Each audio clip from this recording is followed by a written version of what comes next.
Amigas y amigos, bienvenidos nuevamente.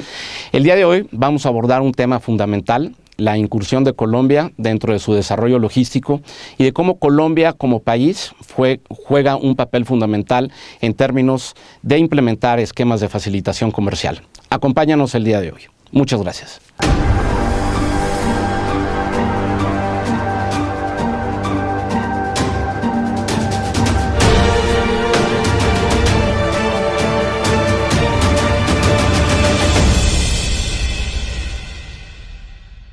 Amigas y amigos, bienvenidos a su programa Puentes de Facilitación Comercial. Como comentamos, hoy vamos a abordar un tema fundamental para nuestros amigos que nos ven en Latinoamérica y es Colombia. Sabemos que Colombia, con bases en el último reporte del CEPAL respecto de los índices de inversión extranjera directa, se destacó por ser el único o de los pocos países que mantuvieron sus índices de inversión extranjera directa crecientes.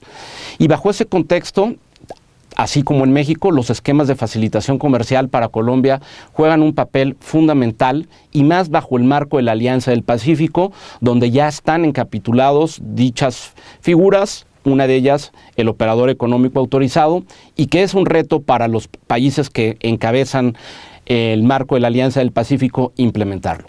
Y para ese sentido tenemos a un gran invitado el día de hoy, que además ha tenido una gran trayectoria en los últimos 16 años en diversos países de Latinoamérica, impulsando los esquemas de seguridad y de facilitación comercial, no solo con el sector privado, sino también con el sector público, llevando a cabo una serie de capacitaciones.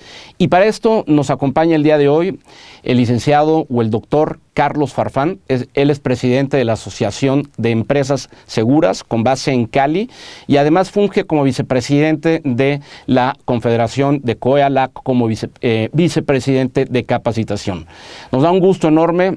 Además de ser amigo, Carlos, te damos la bienvenida y nos da un gusto enorme, aprovechando tu visita aquí en México, podamos platicar contigo un poco de los grandes retos que Colombia hoy en día enfrenta en términos logísticos. Y en ese sentido, te quisiera hacer la primera pregunta, Carlos.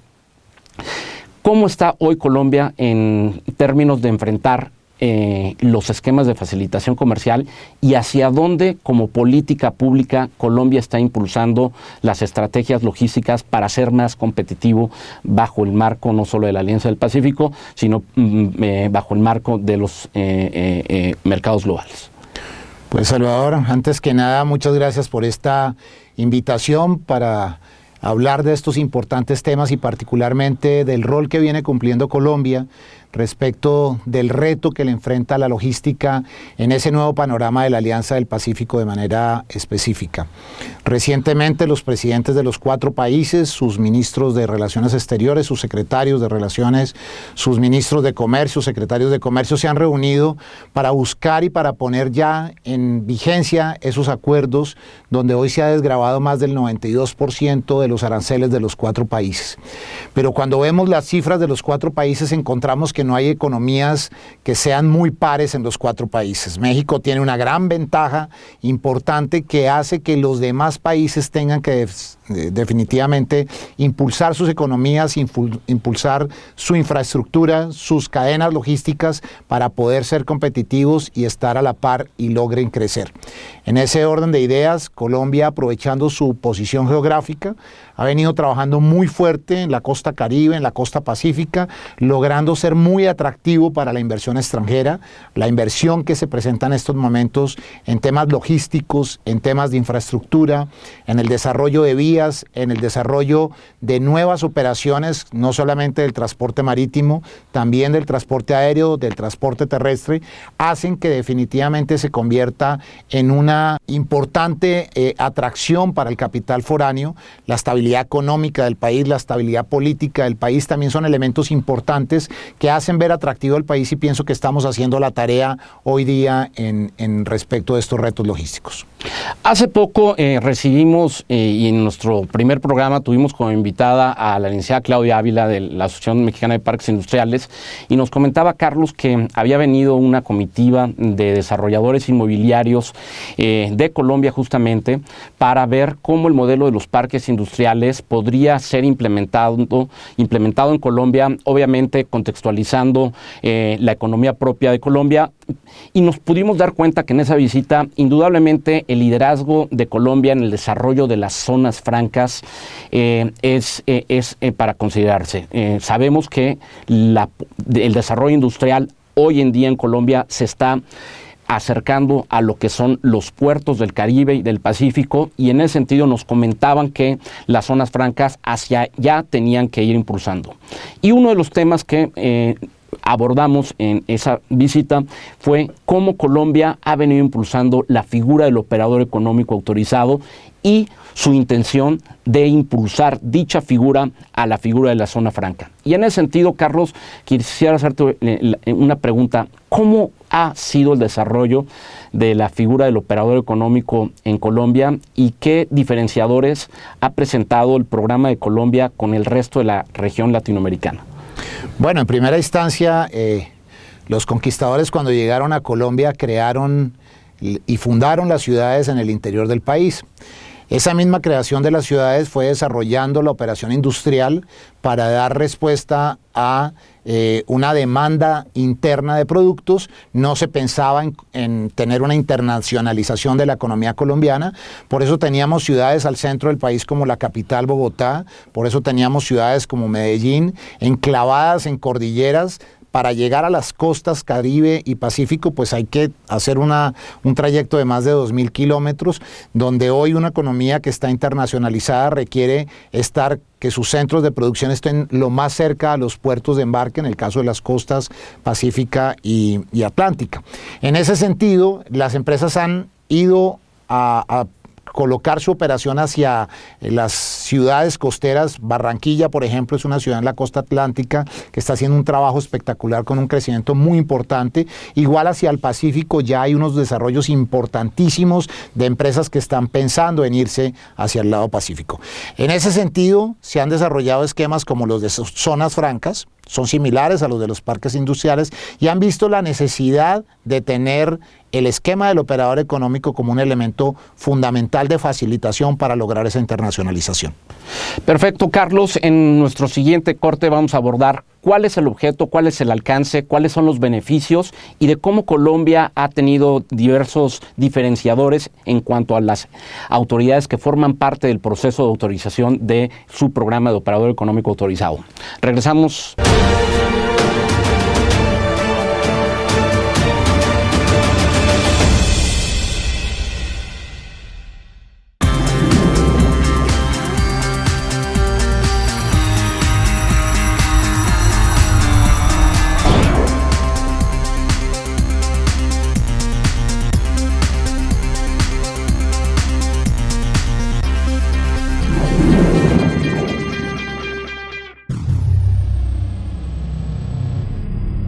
Me pareció estupendo. Mi interés particular es más en lo portuario, entonces hay algunos paneles que entiendo que son para otros sectores. Sin embargo, estuvo atendido sobre todo allí a la parte portuaria.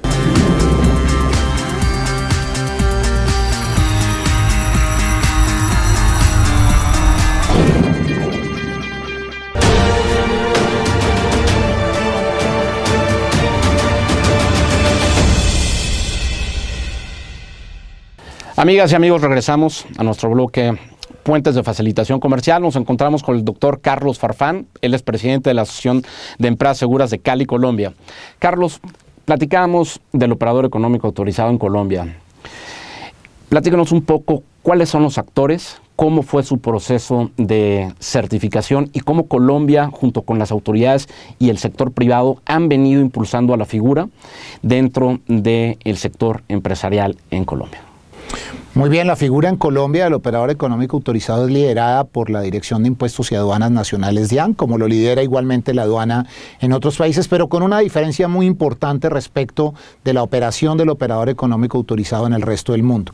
Y es que por las condiciones particularmente en temas de seguridad, en temas de la problemática de narcóticos que existe en Colombia, donde tiene una desafortunada influencia en la operación de comercio internacional, en la contaminación de cargas con narcóticos, ha tenido que actuar un importante actor del comercio, del control, que es la Policía Antinarcóticos. En ese orden de ideas, el diseño del operador económico autorizado en Colombia contempla 4 autoridades de control. La primera de ellas es la aduana, la segunda es la Policía Antinarcóticos, la tercera el Instituto de Vigilancia de Medicamentos, la Autoridad Sanitaria y la Autoridad Fitosanitaria, que para el caso de México es el SAGARPA, si mal no estoy. Esas 4 autoridades de control trabajan conjuntamente para lograr que la compañía que se certifique operador económico autorizado, que sea autorizado operador económico autorizado, rápidamente pueda tener beneficios conjuntos que le permitan que los beneficios que otorga la aduana no se entorpezcan por parte de otras autoridades de control, que es particularmente un problema que han venido experimentando los otros programas OEA en el mundo. La aduana en el caso de México puede dar facilitaciones, pero se encuentra en que otra autoridad de control que hace su proceso en puertos y aeropuertos y fronteras, pues va a ejercer sus labores de control sin tener en cuenta la consideración de confiabilidad que tiene ese actor de comercio. Ese es un elemento diferenciador muy importante. El programa arranca en el 2011, pero no solamente hasta 4 años después, en el 2015, en enero de este año, es cuando ya tenemos empresas certificadas. Tenemos 15 empresas certificadas. El primer sector que entró al operador económico autorizado es el exportador. Está previsto que en los próximos meses entren 2 sectores más: los importadores, los puertos marítimos, y posteriormente entrarán 14 sectores más. En la medida en que va entrando cada operador, la autoridad va generando beneficios específicos para cada uno de ellos.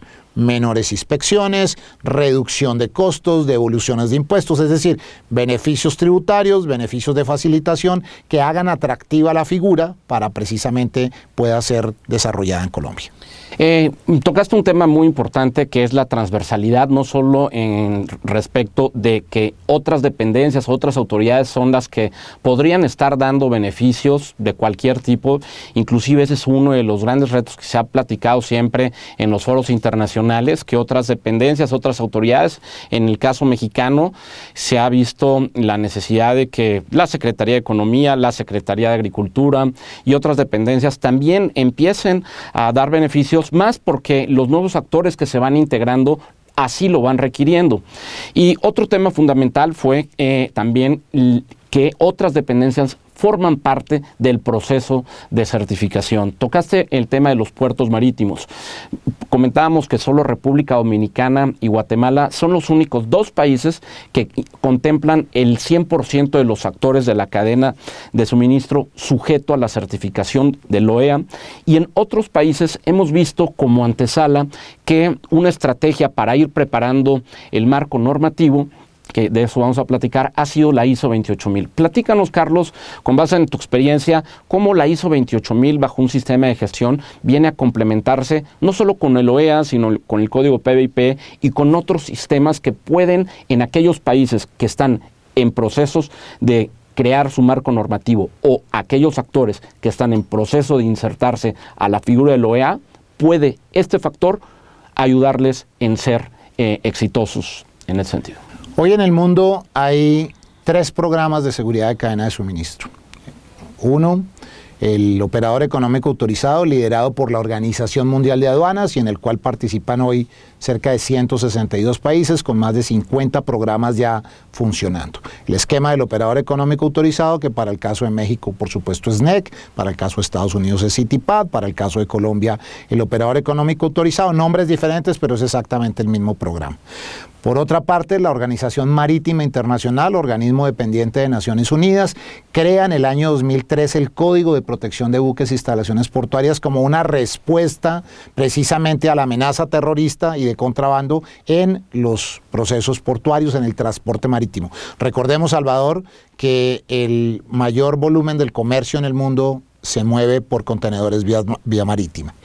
Y el único actor que quedaba faltando era precisamente el sector privado. Entonces el sector privado en el año 2007 emite una normativa de la Organización Internacional de Estándares, dándole respuesta a la industria a esa necesidad precisamente de la seguridad y de tener un estándar para la cadena de suministro. Cuando arrancan los programas OEA, los procesos OEA en el mundo, estos programas, y en el caso de Colombia, va dirigido al exportador, pero hay toda una cadena de suministro que hace parte de ese exportador que no tiene un lineamiento, que no tiene un estándar.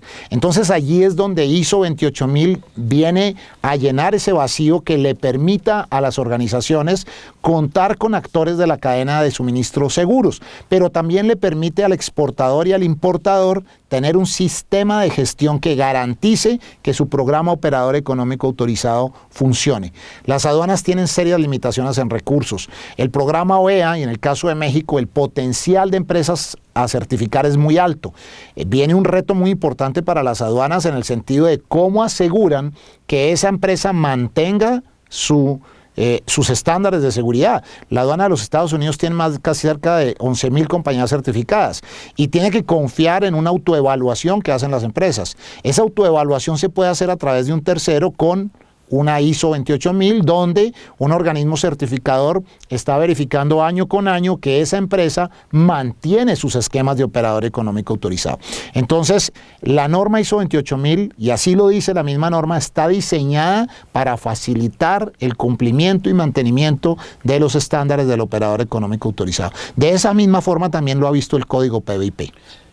Nos queda claro que mientras la empresa siga teniendo herramientas, como lo mencionaste, darles un factor de sustentabilidad a largo plazo para efectos de mantener a través de un sistema de gestión, y una de ellas es la ISO 28000. De esa medida, tanto los funcionarios van a poder tener una más fácil revisión. Y tocaste un tema fundamental. Los funcionarios, hay una limitante a nivel región, una constante rotación por parte de los funcionarios facultados en el tema del OEA, y dada la experiencia que has tenido en la capacitación de funcionarios para temas de OEA, ¿cuál crees tú que deban de ser las principales herramientas por un lado, y cuáles han sido los retos que te has encontrado en la capacitación de los funcionarios como una nueva actividad de la aduana que no estaba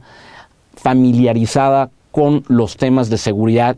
Y digamos que los aduaneros se metieron al tema de seguridad cuando había otros programas, y creo que ahí en la capacitación que hemos encontrado a nivel Latinoamérica hay algunas cosas interesantes que resaltar, Carlos. Sí, las aduanas del siglo XXI han asumido un reto muy importante, y es empezar a calificar empresas en un aspecto tan sensible como es la seguridad, cuando no ha sido una labor focal de las aduanas. Y si no es una labor focal de las aduanas, pues viene un tema donde no hay las competencias necesarias. Las aduanas han hecho esfuerzos muy importantes en capacitar a sus grupos de especialistas de la cadena de suministro, pero eso tiene una curva de experiencia, donde al principio se tienen que enfrentar a empresas que a lo mejor ya tienen una experiencia importante en sistemas de gestión. Entonces el funcionario aduanero, para poder ir a hacer un proceso de certificación, necesariamente ha tenido que formarse en temas de seguridad informática, en temas de seguridad física, de seguridad de personal, de seguridad de procesos, que son temas nuevos para las aduanas y que requieren, por supuesto, que el profesional, ese aduanero que va a ir a calificar, que va a ir a dar su visto bueno de que esa empresa es confiable, pues obviamente deba tener unas competencias importantes en ese sentido. ¿Qué es lo que he visto en México? En México vi una gran maduración en ese proceso, se preocuparon porque sus funcionarios tuviesen y nos han permitido el poder interactuar con la aduana, compartiéndoles buenas prácticas del sector privado, que en últimas ha generado que hoy México tenga un importante número de empresas certificadas. Otra pregunta, Carlos, brevemente, vamos a tener que finalizar el programa. Los acuerdos de reconocimiento mutuo es la cereza del pastel bajo el programa del OEA. Colombia, ¿hacia dónde le está apostando en términos de qué bloque económico estaría interesado de poder firmar un acuerdo de reconocimiento mutuo? Sin duda Estados Unidos es el principal actor, es el principal comprador y cliente de nuestras exportaciones, como lo es de México y de casi toda Latinoamérica, por no decir toda. Entonces obviamente debe haber un reconocimiento mutuo con los Estados Unidos. Pero viene caminando muy fuerte la figura de reconocimiento mutuo con la Alianza del Pacífico. Es importante que ese gran bloque comercial, que hoy termina en conjunto siendo una de las principales economías del mundo, logre hacerse un acuerdo de reconocimiento mutuo, pero para ello Colombia tiene que avanzar un poco más en su proceso. Chile tiene que arrancar, porque realmente Chile no ha arrancado con su proceso. Perú ya va un poco avanzado, pero pues tal vez México es el líder en el proceso. Entonces ahí viene una responsabilidad muy importante de México de jalonar los otros 3 países para que se pueda dar ese reconocimiento mutuo con la Alianza del Pacífico. Y el otro destino importantísimo es Europa. Esos son los 3 elementos principales o los 3 destinos principales: Estados Unidos, Alianza del Pacífico y por supuesto Europa. Carlos, pues como siempre nos queda corto este programa para platicar sobre temas y sobre conclusiones que podríamos ponerlas en propuestas y en iniciativas, que ese es uno de los objetivos de este programa. Vamos a abordar las conclusiones en nuestro siguiente bloque. Muchísimas gracias, Carlos, por tu participación. Regresamos con ustedes. Muchas gracias.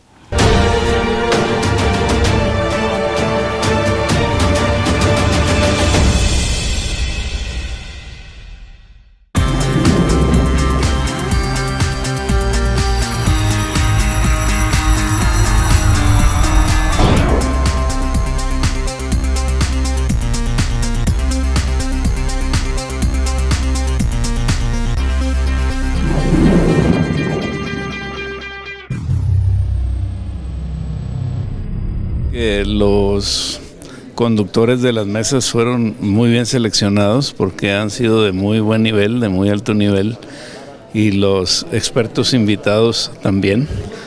La verdad es que yo he aprendido mucho y he visto todas las facetas del transporte y la logística y lo que ha pasado y lo que se espera que venga y cómo proponen los expertos que podamos resolverlo, lo cual en un par de días pues es una cosa muy significativa.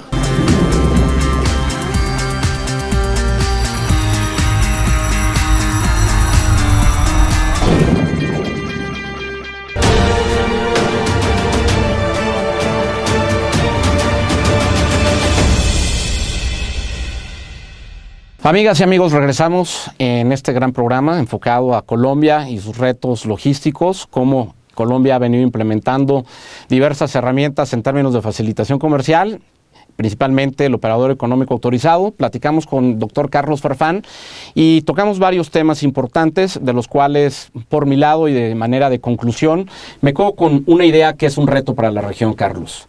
Incluir más actores, pero incluir más actores sujetos a la certificación de manera gradual, que vaya permitiendo una maduración y una correcta comprensión del programa. Me quedo también con una conclusión: Colombia es hoy líder bajo el marco de la Alianza del Pacífico y un gran impulsor para que el acuerdo de reconocimiento mutuo bajo estos 4 países se logre y sea una realidad. Me quedo con la constante capacitación y el gran reto con base en la gran rotación de los funcionarios, y creo que ahí has hecho una gran labor. Y por supuesto en compartir estas mejores prácticas, en analizar nuevos actores que podrían ser los eslabones más débiles, uno de ellos los puertos marítimos, donde coincido que tanto las autoridades colombianas como las autoridades mexicanas deben de impulsar que los puertos marítimos se puedan posicionar bajo la figura del operador económico autorizado. Y me quedo con un gran reto, que es incluir mucho más beneficios, que siga haciendo del operador económico autorizado una figura atractiva. Carlos, tus conclusiones.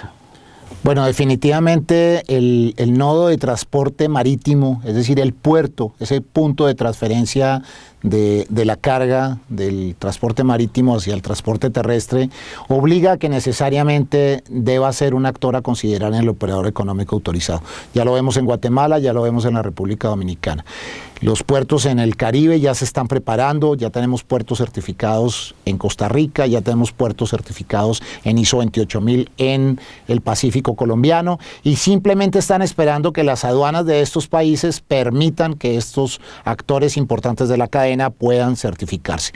De hecho, a través de Coalac se está ya desarrollando un programa con la Secretaría de Comunicaciones y Transporte para que los puertos puedan llegar a la OEA, y hemos encontrado que un vehículo, un carril expedito para que puedan llegar es a través de la implementación de sistemas de gestión de seguridad de la cadena de suministro bajo ISO 28000. Eso va a dar mayor confianza, va a dar mayor trazabilidad, va a dar mayor confiabilidad a toda la cadena de suministro, pero particularmente a esa cadena del comercio marítimo, que repito es donde más se mueve el comercio mundial. Y quisiera hacer énfasis también en los retos que tienen las aduanas, en lograr que los programas se mantengan confiables, en lograr que la competencia de sus funcionarios, no obstante la alta rotación que tienen, se mantenga constante. Ese es un reto muy significativo que tienen, precisamente para que estos programas no pierdan la vigencia que quiere tenerse a nivel de la Organización Mundial. Como último comentario, haciendo alusión a tu conclusión, muchas veces las autoridades han dicho no nos importa la cantidad, sino la calidad. Y con esa idea yo creo que nos podemos quedar, que donde tenemos que trabajar en conjuntos como región para ser competitivos en los próximos bloques económicos que vienen. Muchas gracias y los esperamos en nuestro próximo programa Puentes de Facilitación Comercial.